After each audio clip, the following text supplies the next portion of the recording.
The dragon variation of the Sicilian defense is one of the most aggressive ways to play chess. Even grandmasters tend to avoid going into its wild and unpredictable possibilities because one false step usually means falling without a net. In order to play it, you need the heart of a lion and the precision of a fire eater. One such man is Anatoly Karpov, best in the world from 1975 to 1985. In this game, played when he was just 17, Karpov shows what it takes to bring a dragon to its knees. In every Grandmaster game, you will see a struggle for the center from the very first moves. This is no accident. From the center, the pieces can control most of the squares on the chessboard. This move begins the Sicilian defense.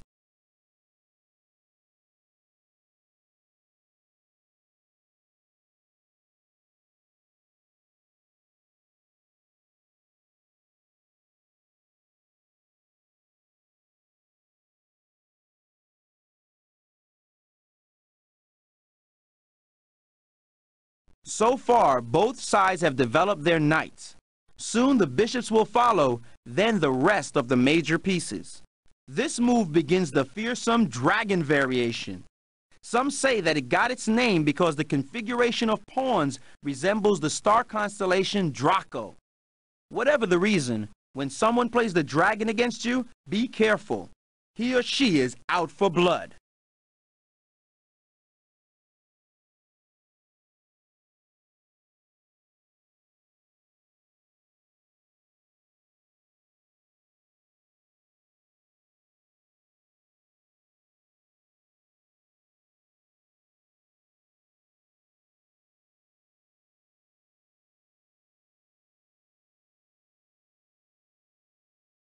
Notice how both sides bring out a new piece on every move. Now this calm-looking move is actually the signal of a fight. When the two kings are castled on opposite sides of the board, the way these two are now, it usually means that the armies will go for an all-out attack as each side tries to rip apart the other's defenses.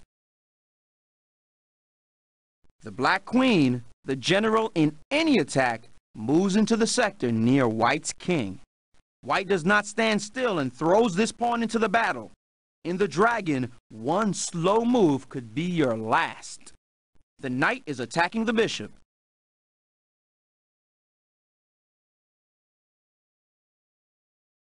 Now a black rook takes aim at White's king. White needs to come up with something fast. That's a great move.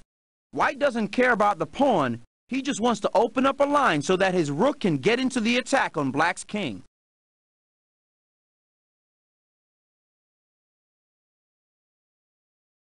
Another powerful move. Whenever you attack a king, always try to get rid of the pieces defending it. In this case, White wants to get rid of the protecting bishop.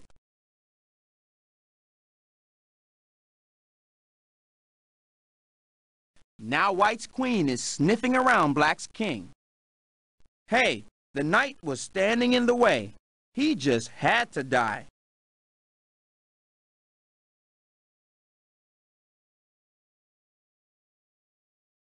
Telling the Black Queen to get out of here.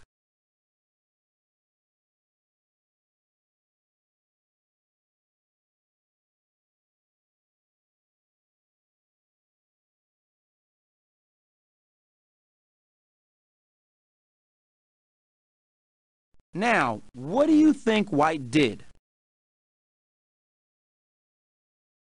Of course, that knight was a pain in the neck. It had to go.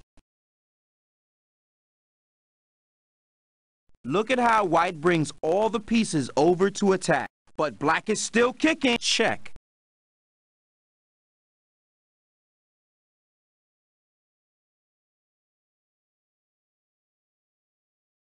Now White has the rook and the queen ready to smoke out the king.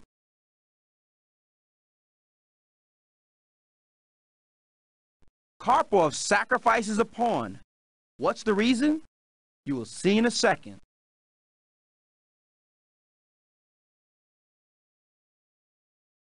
Check.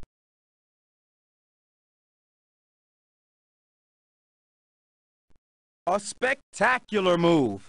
The idea is to play queen takes pawn checkmate or rook takes queen. Black won't dare take the rook with the pawn because then white's bishop is breathing fire down the long diagonal, so white's queen can still take the pawn on f7 with checkmate. Take a good look at that and make sure you understand it.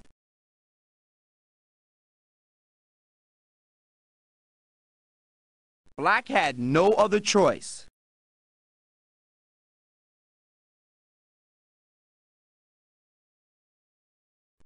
Karpov isn't done yet. If black takes the knight, then the queen can post up on the h8 square calling check. And when the king moves out of the way, white can rip off the rook. Let's get back to the actual game.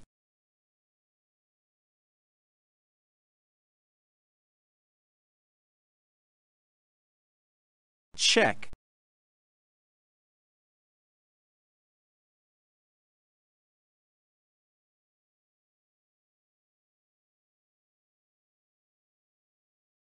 Check.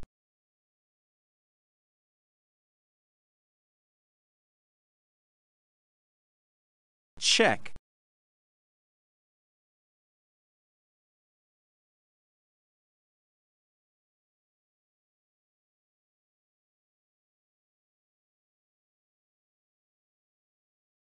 Check.